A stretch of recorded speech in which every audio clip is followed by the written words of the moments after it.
tiempo en el que la Tierra era el centro del universo. Era plana. Después se volvió redonda y daba vueltas al Sol. Ya no era el centro del universo, sino una pequeña parte de la Vía Láctea.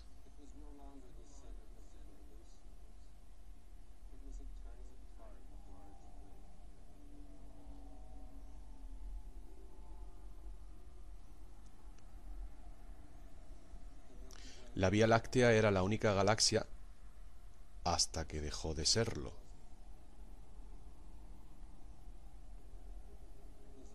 Era solo una de los miles de millones de galaxias flotando en el espacio infinito.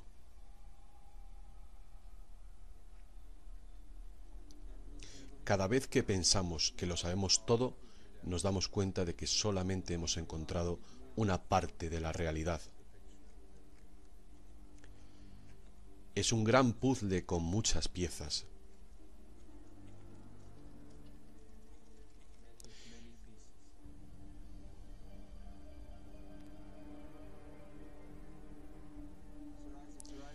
Newton fue la primera persona que se dio cuenta de la ley de la gravedad. A consecuencia de ello, todos los científicos se pusieron de acuerdo en que la gravedad por sí sola formaba las galaxias, las estrellas, los planetas y los demás cuerpos celestes. Y que la gravedad por sí sola mantiene al universo unido. Pero después descubrimos una fuerza 1.000.000.000 de millones de millones de millones y millones mayor que la gravedad.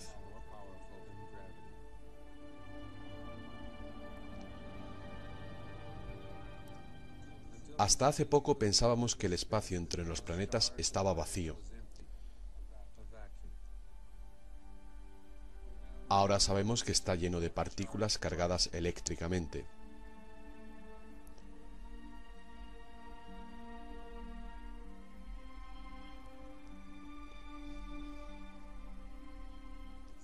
Observamos filamentos eléctricos resplandecientes y que se expanden a lo largo de millones de años luz. Observamos estrellas y formaciones galácticas formando campos magnéticos.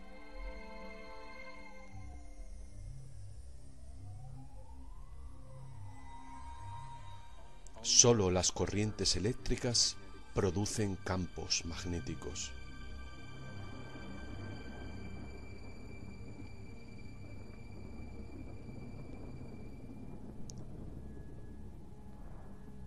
Es posible que la fuerza predominante en el universo no sea la gravedad, sino algo diferente.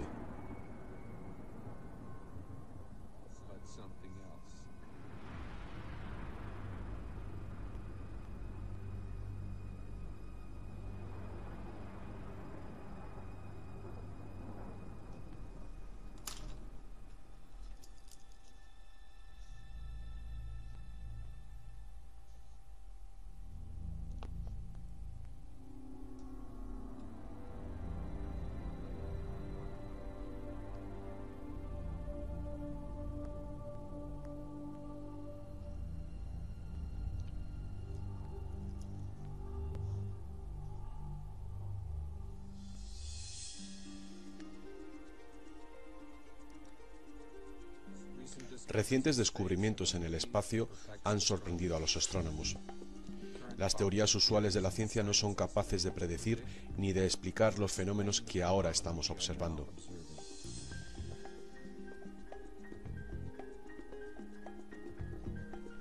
Una nueva teoría está siendo propuesta, una teoría que puede predecir tanto como explicar los datos que llegan desde el espacio profundo. Sus consecuencias son profundas y afectan a todos los principios científicos. De hecho, es una síntesis de diferentes disciplinas, una síntesis que ha llevado a aunar los descubrimientos que implican a la moderna astronomía, la física del plasma y la antigua mitología.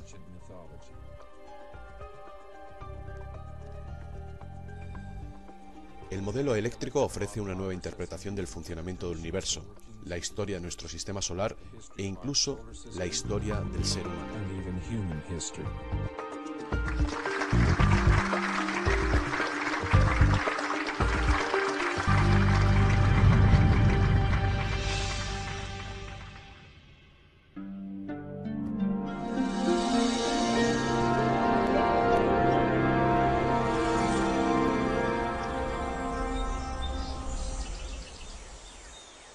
El emerger de la ciencia fue un triunfo sobre la mitología, sobre la magia y la superstición.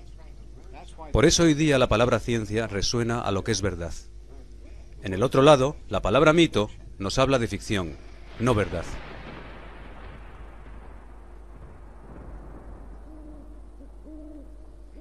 Ahora mismo da la casualidad de que la misma llave que nos permite entender los mitos es la que nos abre a la comprensión del espacio profundo y a conocer el funcionamiento del universo físico. Esa llave es la electricidad.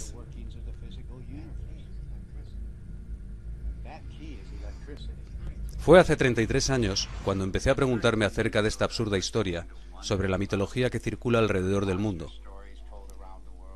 ¿Qué es lo que provocó este inenarrable despliegue de imaginación en la mente humana hace solo unos miles de años, en el comienzo de las primeras civilizaciones?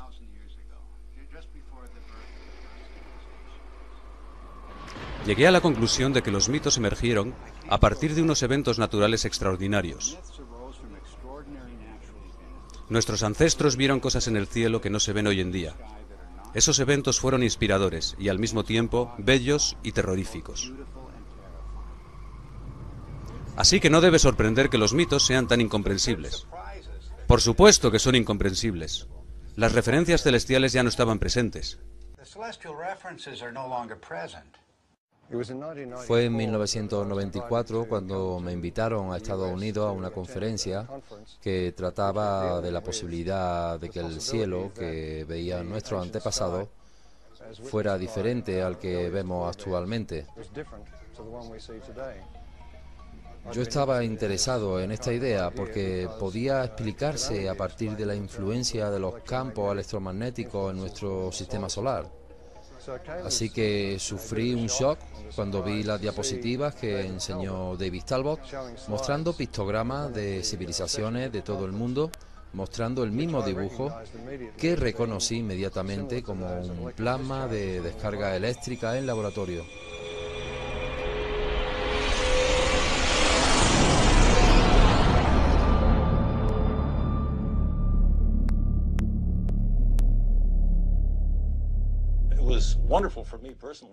Fue maravilloso para mí personalmente escuchar a David Talbot y ver las diapositivas que mostró sobre la civilización egipcia y las demás, todas ellas de la mitología y de milenios atrás. Las quería ver una y otra vez. Estos dibujos pertenecían a civilizaciones que no tuvieron contacto unos con otras en los 4 rincones de la Tierra. Todos ellos se conectaron en mi mente como un puzzle tridimensional.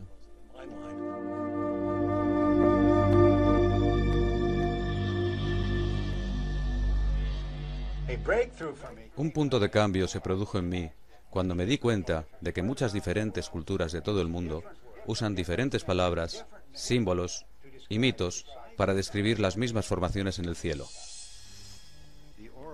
El Uroboros, la serpiente celestial mordiéndose el rabo, se encuentra en cada continente, pero no tiene relación con lo que ahora observamos en el cielo. Para todos los arquetipos es parte de un cielo extranjero.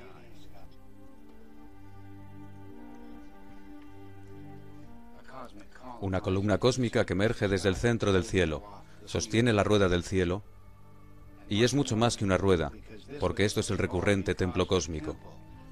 La ciudad de los dioses, el reino del cielo, siempre descansando en la columna cósmica.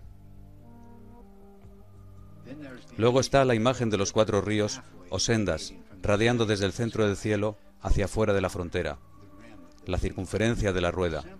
Las más simples historias te llevan invariablemente a la historia completa de la mitología mundial. El viaje del héroe despliega esta historia del eje de las ruedas. La madre diosa encuentra su identidad entre el eje y los radios de la rueda, el centro.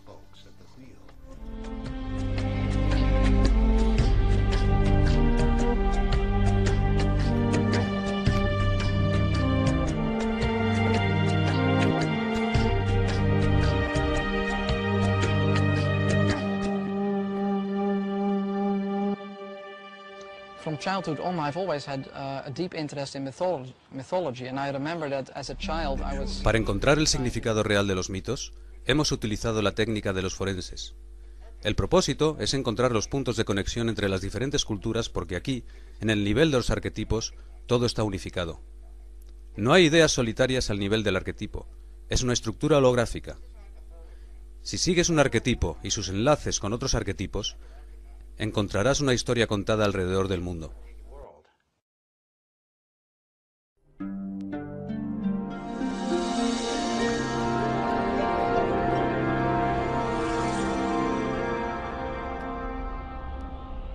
A lo largo de la historia hemos creído que los estados de la materia eran sólido, líquido y gaseoso.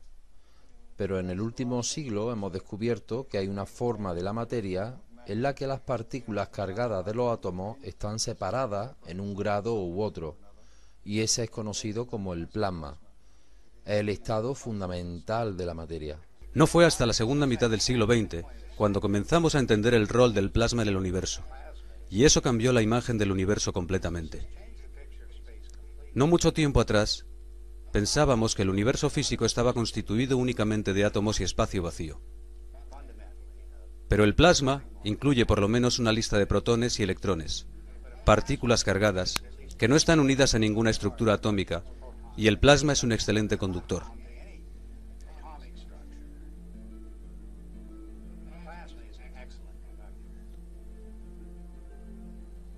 Los electrones se mueven eficientemente en la dirección del equilibrio de la carga positiva-negativa.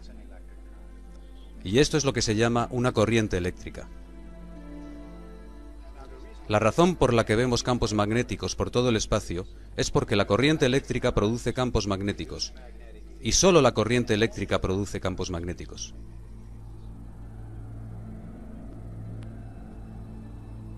Los astrónomos que trabajan únicamente con ecuaciones acerca de la gravedad no pudieron anticipar la existencia de vastos campos magnéticos en el espacio cósmico.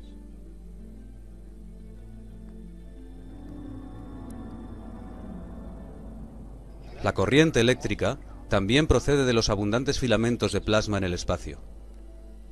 Primero, la corriente eléctrica produce el campo magnético. Después, estos campos dirigen a los electrones por caminos bien definidos. Estos pasillos de corrientes son filamentos llamados corrientes Birkeling, llamadas así por su descubridor. Van trenzados de la misma manera que los típicos cables de transmisión de la electricidad. Esto permite que la electricidad se transmita en el espacio a través de largas distancias, creando increíbles estructuras que vemos en todas las direcciones. Ninguna de estas estructuras fue anticipada por la teoría de la gravedad y ninguna se puede extraer del comportamiento de gases neutros en el vacío.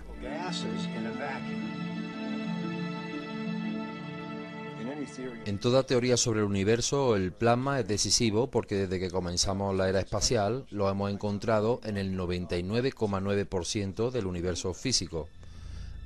Así que a nivel de la Tierra es muy difícil explicar una cosmología del universo que no tenga en cuenta el plasma. Bueno, el plasma se comporta de una manera extraña comparado con la materia normal. La materia que encontramos en los líquidos, sólidos y gases en la Tierra. Si miras una esfera de plasma, verás que forma estos filamentos que estallan por todas partes a través del globo. Si lo miras de cerca, verás que son dos filamentos gemelos trenzados entre sí.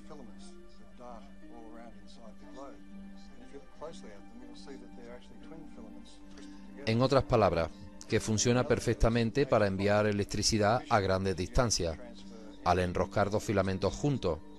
Y esta es la característica de cómo el plasma lleva la corriente eléctrica a través del espacio.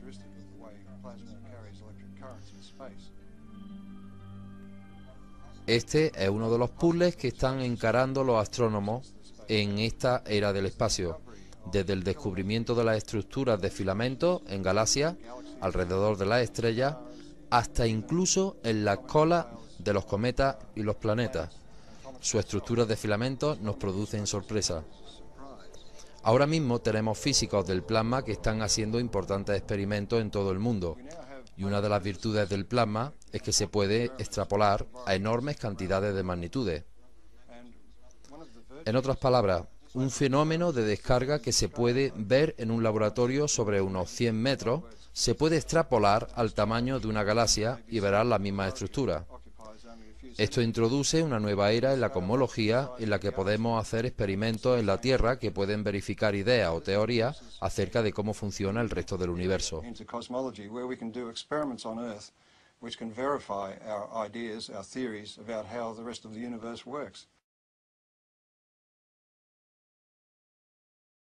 Algunos de los aciertos de la cosmología eléctrica es que los patrones que vemos tanto en los laboratorios como en el cielo coinciden.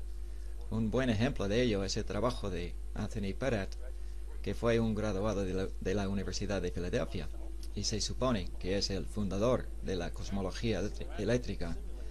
Este hombre simuló en un supercomputador lo que parecía una galaxia en espiral, sin usar nada que tuviera que ver con la gravedad y utilizando únicamente una nube de cargas eléctricas y campos magnéticos. Lo interesante es que quizás las galaxias en espiral en laboratorio tienen casi exactamente las mismas propiedades de rotación que las galaxias de estrellas reales que vemos en el cielo.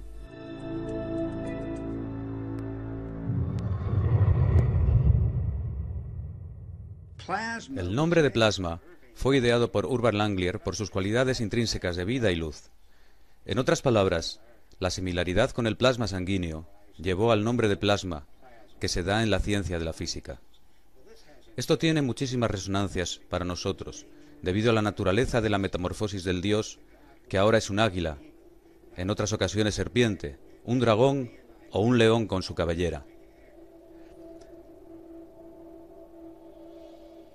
Estas figuras toman un nuevo significado cuando las interpretamos a la luz de la aportación de la ciencia del plasma.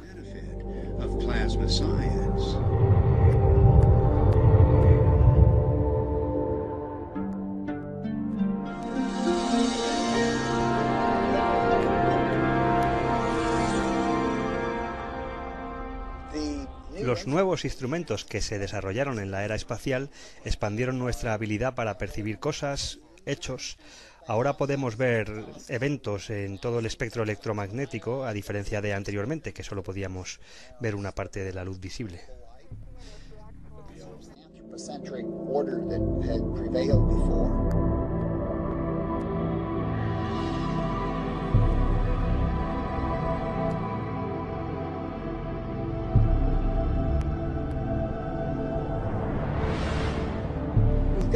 Estamos ante un universo completamente nuevo y los teóricos están todavía intentando observar a través de sus telescopios para imaginarse qué es lo que en realidad están viendo y poder así contárnoslo.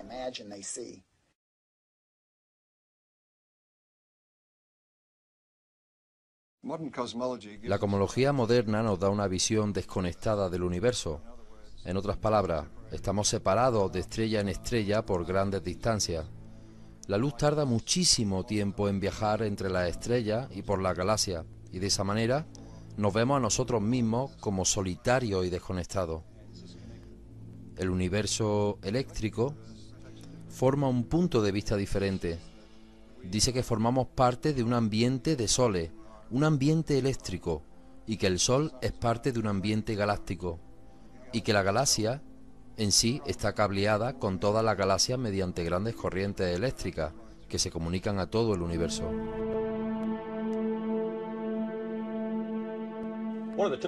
Una de las típicas cuestiones que se pregunta a los cosmólogos del plasma es ¿cómo sabéis que hay electricidad en el espacio?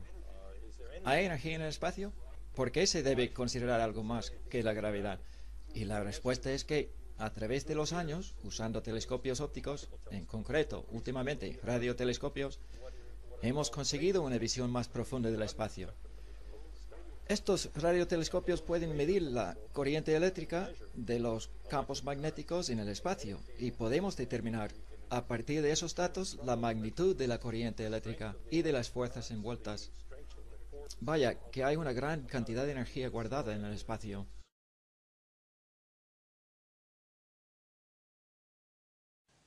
Los dos pilares de la cosmología moderna están basados en la teoría de la relatividad y la teoría cuántica. Fue el propio Einstein quien reconoció que las teorías no eran compatibles, y eso es así porque la relatividad trata con la formación de la materia y es una consecuencia de la curvatura del espacio. El universo eléctrico, por contra, lidia con la estructura eléctrica de la materia en el nivel subatómico y de ahí extrapola a las criaturas vivientes y a la galaxia, los planetas, los soles, el universo entero, y postula que la estructura eléctrica del universo genera las increíbles imágenes que vemos en el espacio.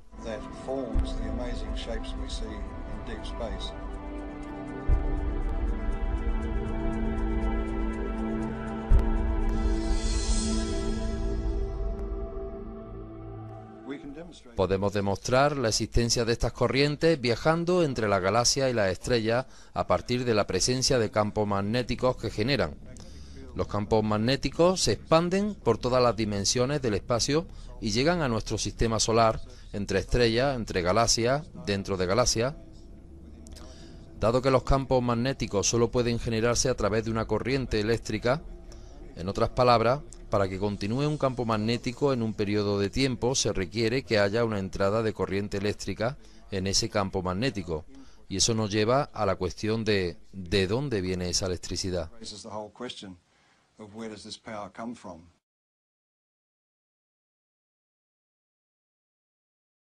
La cosmología moderna es altamente matemática.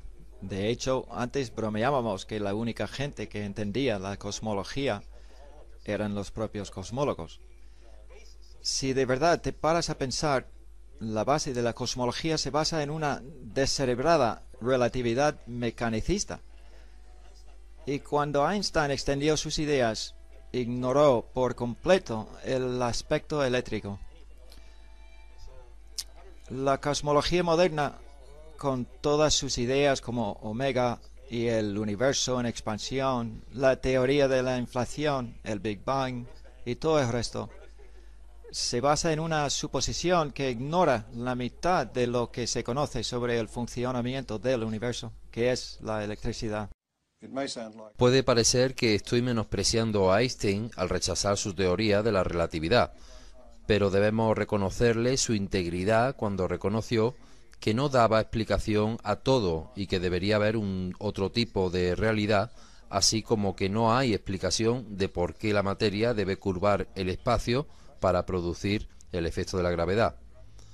Él pensaba que la física cuántica era una teoría probabilística y que divorciaba la causa de la consecuencia, y esa es una de las cosas que no se pueden hacer en física, desvincular la causa y el efecto. De otra manera te tienes que buscar un nuevo trabajo.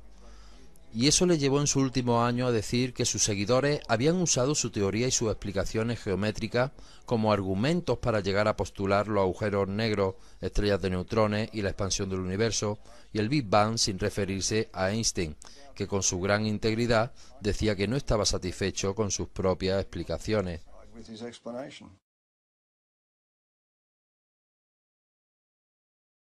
Uno de los problemas que encararon los astrónomos después del comienzo de la era del espacio fue descubrir la existencia de explosiones concentradas de energía en el espacio sideral. Y eso quiere decir que para ellos, puesto que la gravedad era considerada la única fuerza, se requeriría una increíble concentración de masa, porque la gravedad es una fuerza muy débil.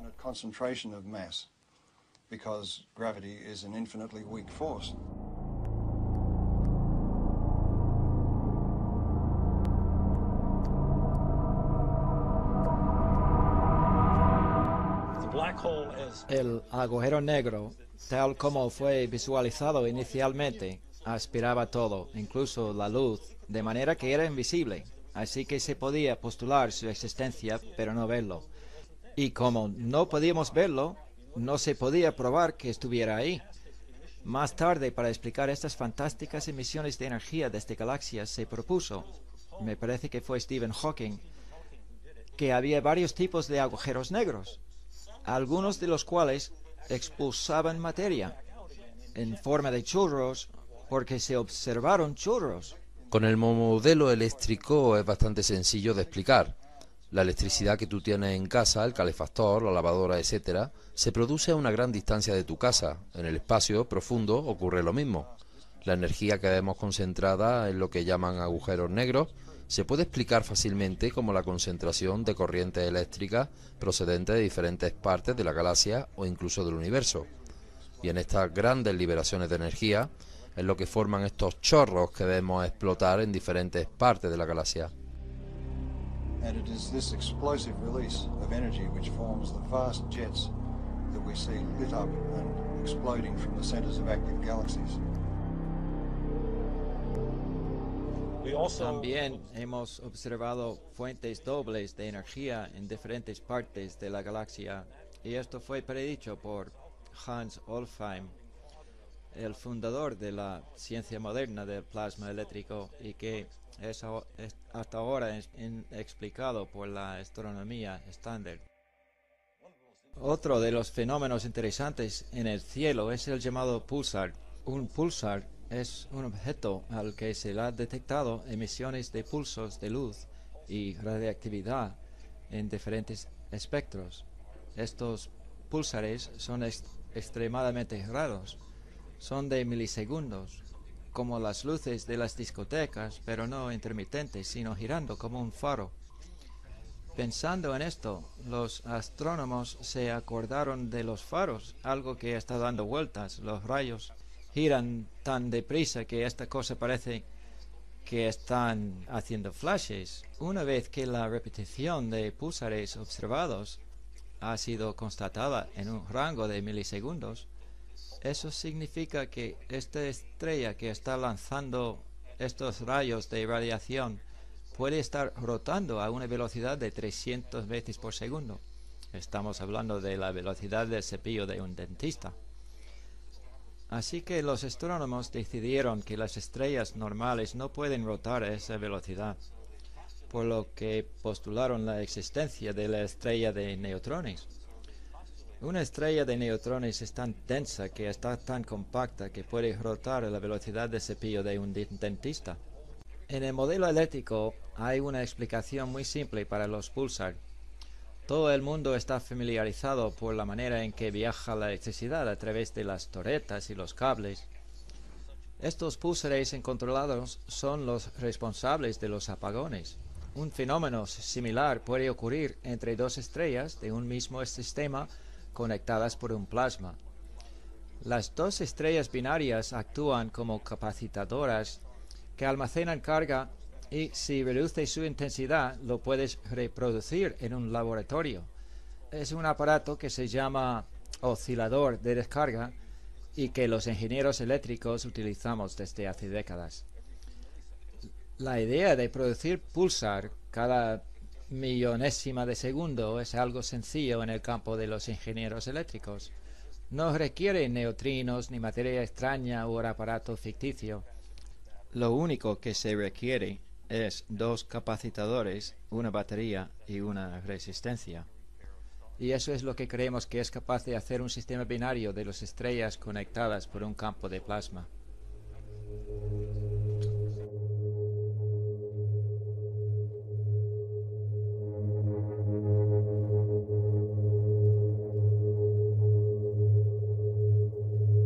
Un ion típico en el viento solar, átomos de hidrógeno de color azul moviéndose a una velocidad de 29 kilómetros por segundo, que es lento para los iones del Sol.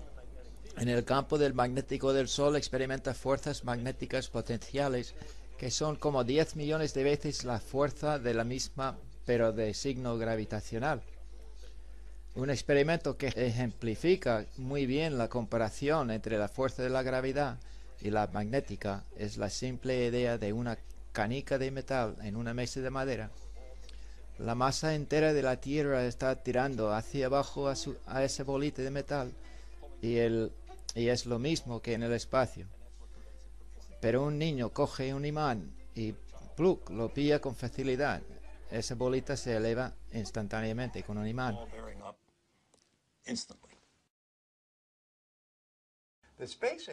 La era del espacio presenta una interesante paradoja.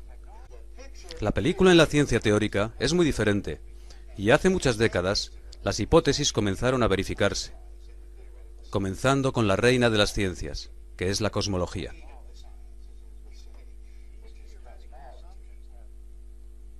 Estos postulados teóricos han estrechado o ligado todas las demás ciencias teóricas. La cosmología trabaja con las grandes preguntas, con las fundamentales, cómo comenzó el universo, de qué está hecho, cuándo finalizará. Así que muchas de las construcciones teóricas, como el Big Bang, la teoría de la fuerza, la materia oscura, agujeros negros, formaciones de estrellas, formaciones de galaxias, todas han nacido de los supuestos primero postuladas por los cosmólogos. Al mismo tiempo, estos postulados han creado fronteras para otros científicos teóricos, bajando desde los astrónomos y astrofísicos, con la ciencia del espacio, la teoría del Sol, hasta la historia de la Tierra y del ser humano. Todas ellas se han definido a partir de las fronteras de lo posible, marcadas por la ciencia suprema, la cosmología.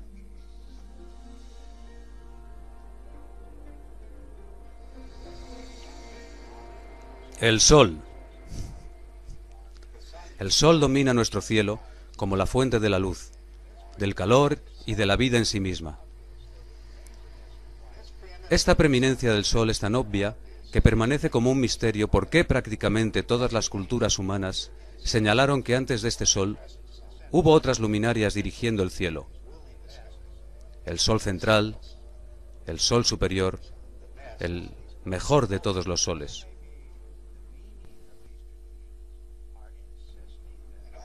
En todas estas culturas, cualquiera que sea el significado de esas tradiciones, insisten en que el Sol está cambiando. Por supuesto que nuestras ideas sobre el Sol han cambiado. Solo unos siglos antes se decía que nuestro Sol era una fogata ardiendo en el cielo. Ya a comienzos del siglo XX, bajo la influencia de la teoría gravitacional, el Sol era un colapso gravitacional, una nube nebular. En la era atómica, los astrónomos empezaron a visualizar al Sol como una central nuclear en su interior. Pero ahora estamos en la era de la ciencia del plasma, con descubrimientos de corrientes eléctricas en el espacio, y es imposible que estos descubrimientos no cambien nuestra visión sobre el Sol otra vez. La cosmología del plasma ha demostrado experimentalmente, no solo en laboratorios, sino en supercomputadores, que las galaxias son un fenómeno eléctrico, lo que lanza preguntas sobre las estrellas y en particular sobre nuestro propio Sol.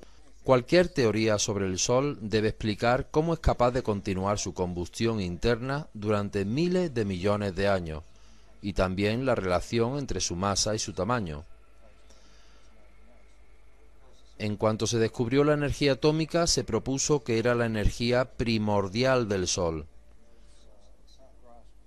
En todas estas teorías, el Sol es un cuerpo desconectado y aislado, y debe consumirse cuando se acabe su vida para proporcionar el calor y la luz que nos da. Pero si está conectado con el resto del universo, no necesita consumirse de ninguna manera. Y la energía que recibimos en realidad proviene de la galaxia. El Sol es un foco que refleja la energía.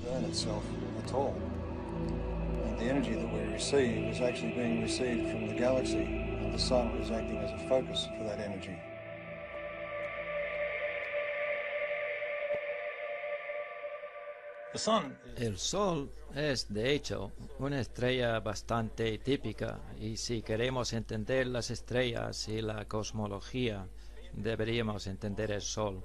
Y el modelo dominante sobre el Sol, del que los astrónomos están tan orgullosos, en realidad no explica demasiado sobre el Sol. Primero, la corona. Todo el mundo ve la bonita corona que recubre el Sol. ¿Por qué está ahí? Es claramente un fenómeno eléctrico.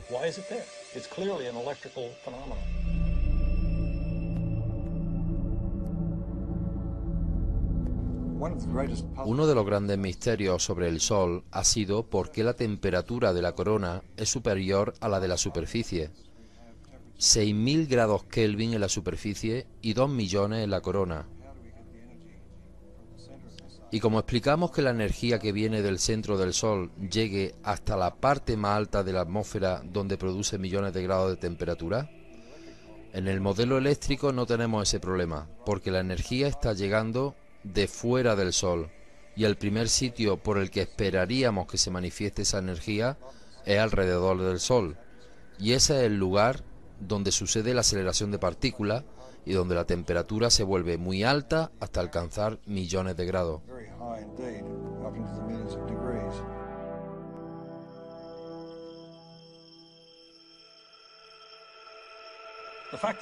El hecho de que las partículas del viento solar aceleran e incrementan su velocidad en distancias alejadas al Sol y el hecho de que esas partículas están cargadas eléctricamente, para mí, como ingeniero eléctrico, me llevan a la conclusión de que es un proceso eléctrico. En el modelo solar, pensando en el Sol como ánodo positivo de alto voltaje que obviamente emana un campo eléctrico, si ponemos una partícula cargada en un campo eléctrico, inmediatamente se acelera. Esa es la manera como se aceleran partículas en la Tierra. Es la manera como todo físico hace que se aceleren las partículas. Se las pone en un campo eléctrico.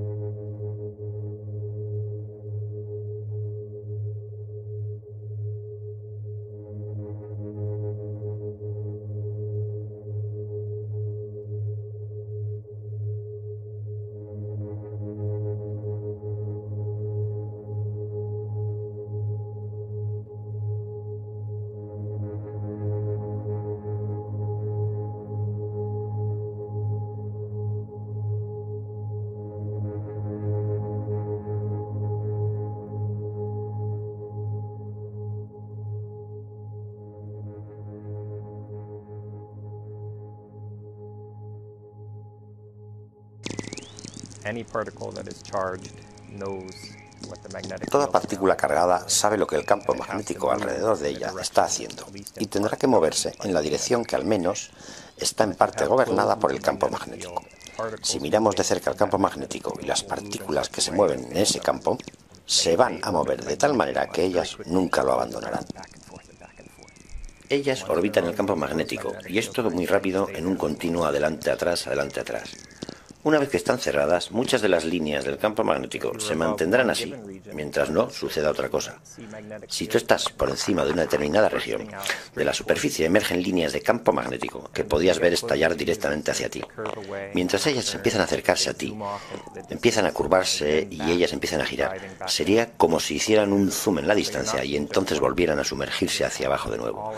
Y no es que estemos viendo ahora suceder una de estas cosas. Es que esto sucede con todo a tu alrededor.